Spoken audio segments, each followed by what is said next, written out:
Hi, my name is Noah, and today I'm going to show you how to tie 7 knots and the necktie. In 1905, the Boy Scouts founder, Robert Baden-Powell, wrote this statement in the Scouting for Boys Handbook. To tie a knot seems to be a simple thing, yet there are right ways and wrong ways of doing it, and Scouts ought to know the right way. I have a copy of an old Boy Scout handbook. Today, during some of my videos, I'm going to show you pictures of the knots that I'm doing. For the sake of clearness, a scout must constantly keep in mind these 3 principal parts of the rope. The standing part, the long unused portion of the rope on which he works. The bight, the loop formed whenever the rope is turned back upon itself. And the end, or the working end, the part he uses in leading.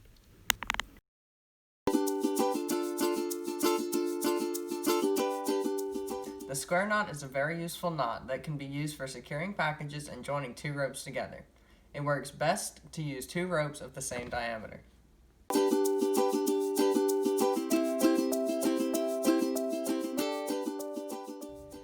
To tie a square knot, hold the rope in each hand. Just remember, right over left, left over right. Pass the right end over and under the rope in your left hand. Then pass the rope end in your left hand over and under the one in your right hand. Tighten the knot by pulling both ends at the same time.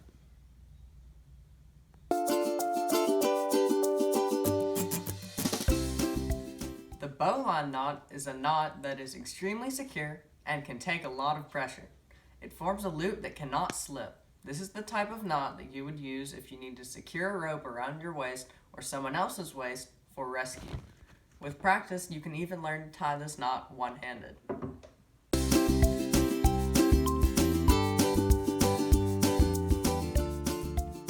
To make a bowline, make a small overhand loop on one end of the rope. The end of the rope should stand up like a tree. Pretend the loop is a rabbit hole and the end of the rope is a tree. The other end of the rope is the rabbit. The rabbit goes up out of the hole, around the tree, and back down into the hole. Pull the standing end of the rope away from the loop.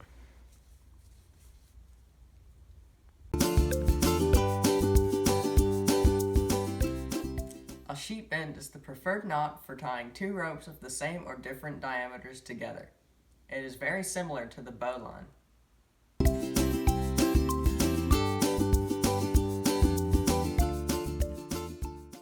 To make a sheep bend, first make a bight or loop in the end of the thicker rope and hold it with one hand.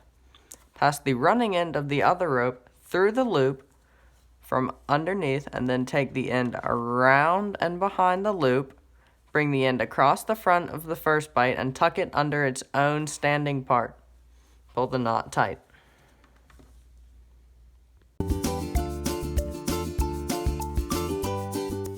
A taut line hitch is a sliding knot. It allows you to shorten or lengthen a rope depending on what you need. It is a common knot to use during camping, especially to secure your rainfly. A taut line hitch allows you to make the line tight or taut by simply sliding the knot. This knot, interestingly, has been listed in the Boy Scout handbook since 1910.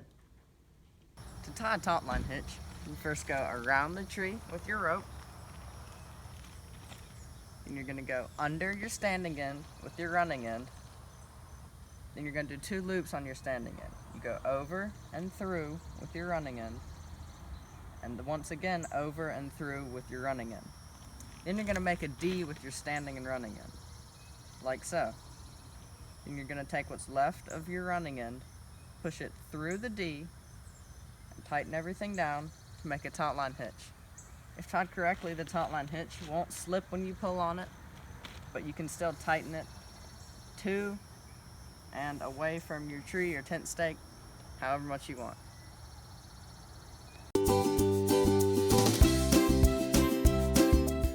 Two half hitches are used to tie a rope around an object. It is formed by tying the working end of the rope around the standing end of the rope the same way each time. This type of knot can secure a rope easily to a post or a tree or a stake.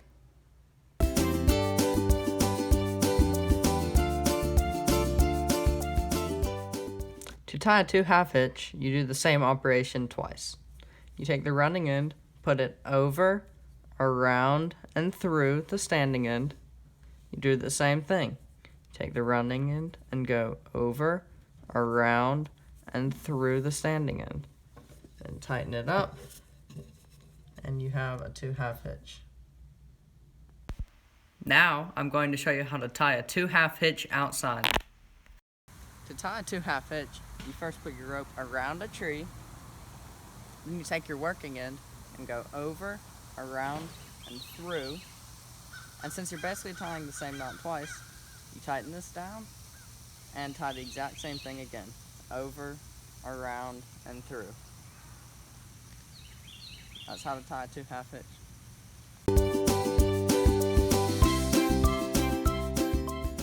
A clove hitch is another knot you can secure a rope to a tree with. It is an essential knot to know to begin working lashings.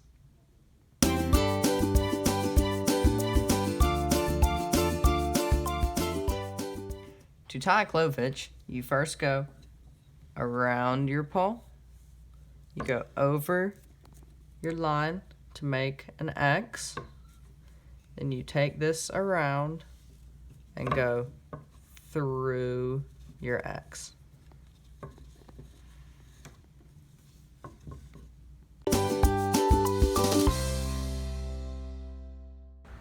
A timber hitch is the perfect knot to use for dragging a log across the ground. It is also the knot that starts a diagonal lashing. The hitch will stay secure as long as you are pulling the rope. When you are done using the rope, it is easy to loosen and remove from the log.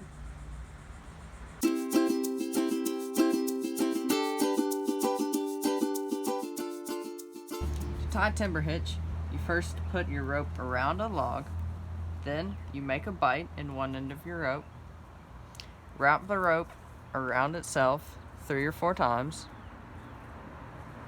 Then you're going to take your other end of your rope, put it through the bite, and tighten it down. Then, if you're attempting to pull the log, you pull the rope to this end and make one bite around it. That way your log stays straight when you're trying to pull it.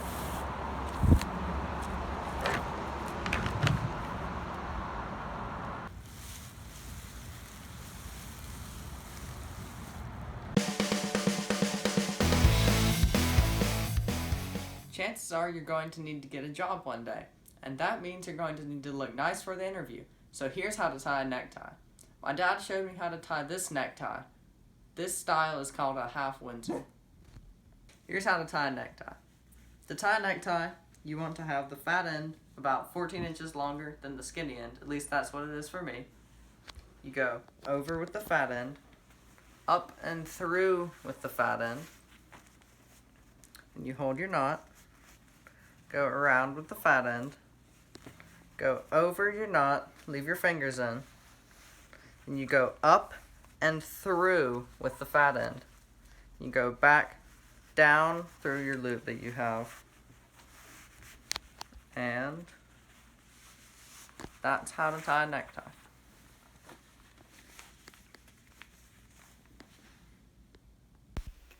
Now, let's review that a little bit faster. Here's how to tie a necktie. To tie a necktie, you want to have the fat end about 14 inches longer than the skinny end. At least that's what it is for me. You go over with the fat end, up and through with the fat end. You hold your knot, go around with the fat end,